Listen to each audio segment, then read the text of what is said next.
Isang pusong matagal nang nabubuhay sa pananabik.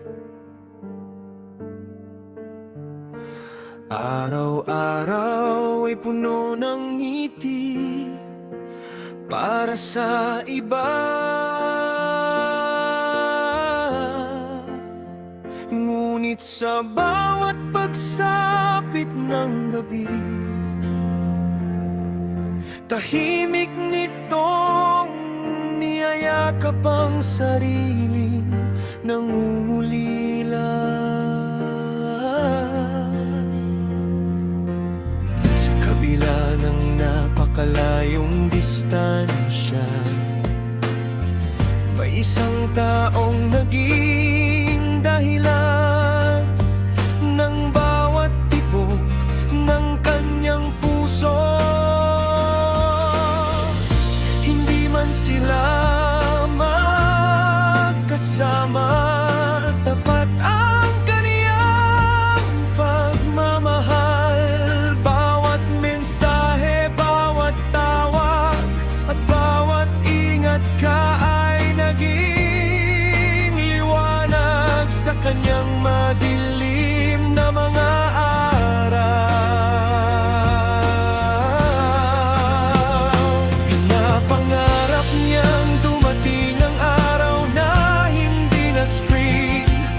Pagitan nila ang araw na sa wakas ay mahawakan niyang kamay ng taong pinakamamahal. Ang yakap na matagal nang hinihintay, ang halik na puno ng pananabik, at ang sandaling wala ng oras ang kailangang magkasama na sila.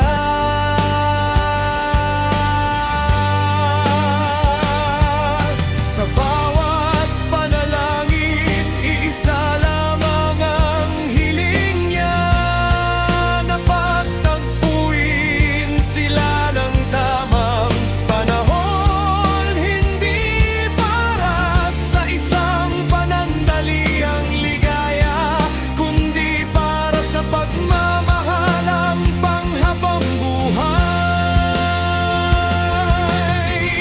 Tapat siya sa pangakong ikaw lang ang mamahalin.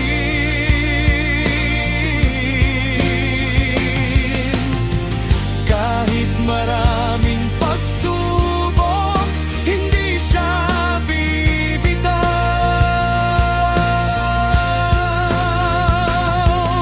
Naniniwala siyang ang tunay na pag-ibig ay marunong maghintay.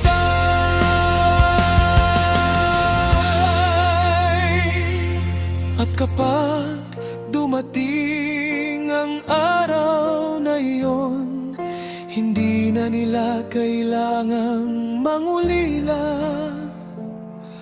Papalitan na ng mahigpit na yakap ang lahat ng luha, ng matatamis na halik ang lahat ng pangungulila, at ng walang hanggang pagmamahalan.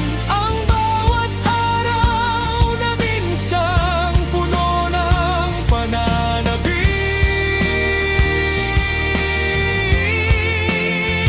dahil ang tunay na pag-ibig ay hindi lamang nasusukat sa haba ng paghihintay, kundi sa katapatan ng puso, handang magmahal